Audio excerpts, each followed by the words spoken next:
Bison காட்டெருமை போன்ற வலிமையான ஒரு கபடி வீரனையும் ஒரு சமூகத்தினருக்கு நம்பிக்கைக்குரியவரான காளமாடனையும் இணைத்து நுட்பமான 1000 செய்திகளை திகட்டாத காட்சிகள் மூலம் தன்னுடைய திரைமொழி மூலமாக பைசன் காளமாடன் என்ற ஒரு அற்புதமான திரைப்படத்தை நம்முடைய இயக்குனர் என் அன்பு தம்பி மாரி செல்வராஜ் அவர்கள் வழங்கி இருக்கின்றார். இதில் குறிப்பாக இருவேறு சமூகத்தினருக்கு இடையே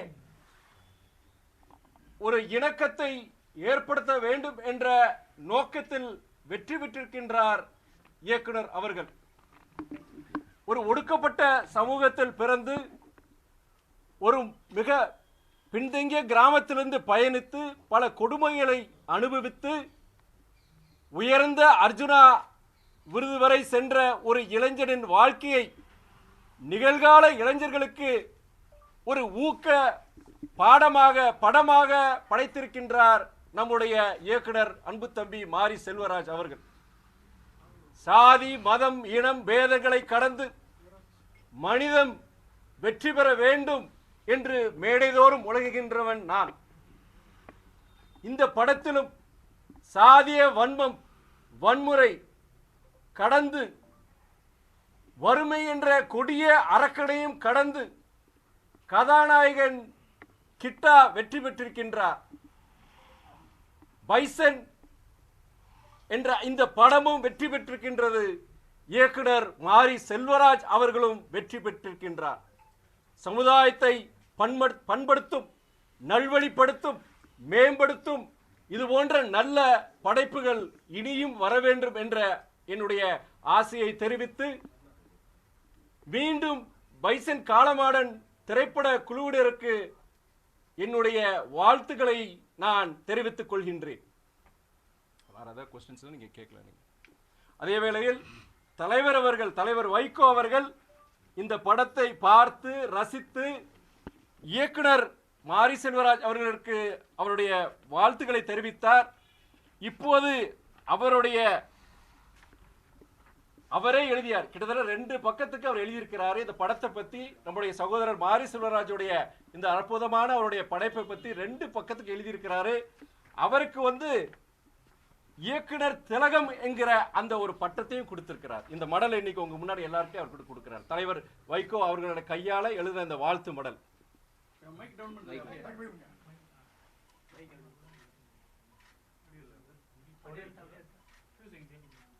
இந்த சந்திப்புக்கு எனக்கு ஏற்படுத்தி கொடுத்த என்னுடைய அப்பா ஸ்தானத்துல வச்சு நான் மதிக்கின்ற அண்ணன் கலைப்புலி தானு அவர்களுக்கும் என்னுடைய மனமார்ந்த நன்றியை நான் தெரிவித்துக் கொள்கின்றேன். நான் சமுதாயத்தில் நடக்கிற பல சீர்கேடுகளுக்கு யாரை நான் குறை சொல்ல, ஜனங்களை தான் நான் சொல்லுவேன். அதாவது இன்னைக்கு படிக்காத ஜனங்களை விட்டுருங்க, படித்த இளைஞர்கள் மத்தியிலே பார்த்து இன்னைக்கு சாதிய வன்மம் இருக்குது. அந்த இது இருக்குது. இது என்னன்னா இன்னைக்கு பல்வேறு சில நீங்கள் சமுதாயத்தில் நடக்கிற இழி செயல்களாக இருக்கட்டும், இல்லை நம்மளுடைய நடைமுறை சங்கடங்களாக இருக்கட்டும், எல்லாத்துக்கும் பார்க்கும்போது இது யாருன்னு பார்த்தீங்கன்னா ஜனங்கள். இதுக்கெல்லாம் சட்டங்கள் இருக்குது. இந்த மாதிரி சாதிய வன்மம் இருக்கக்கூடாதுங்கிற சட்டங்கள்லாம் கொண்டு வந்துட்டாங்க. காவல்துறை தங்களுடைய கடமையை செய்கிறாங்க. ஆனால் அந்த விழிப்புணர்வு ஜனங்கிட்ட தான் ஆரம்பிக்கணும். இந்த சாதிய வன்மத்தினால எவ்வளோ தூரம் பிரச்சனைகள் உருவாது. மனிதர்கள் பிறக்கும்போது எல்லாரும் நமக்கு எதுவும் கிடையாது. அதாவது இந்த குறிப்பாக இந்த படத்தில் என்னன்னா கடைசியில் பண்ணனா நான் இப்போ திருமண நிகழ்ச்சிகள் போகும்போது நான் பல இடங்கள் நான் சொல்கிறேன். நான் உங்களோட சொந்தக்காரங்களே நல்லவங்க இருக்காங்க, கெட்டவங்க இருக்கிறாங்க. அதே மாதிரி தான் எல்லா ஒரு சாதி மதத்தை எடுத்துக்கிட்டீங்கன்னா நல்லவங்க எல்லாத்துலேயும் இருக்கிறாங்க, கெட்டவங்க எல்லாத்துலேயும் இருக்காங்க. நல்ல குணங்கள் இருக்கிற நபர்களை நீங்கள் உங்களுடைய நண்பர்களாக நீங்கள் உறவுகளாக நீங்கள் தேர்ந்தெடுங்கிற மெசேஜ் எல்லா திருமண நிகழ்வுகளும் நான் சொல்லிட்டு இருக்கிறேன்.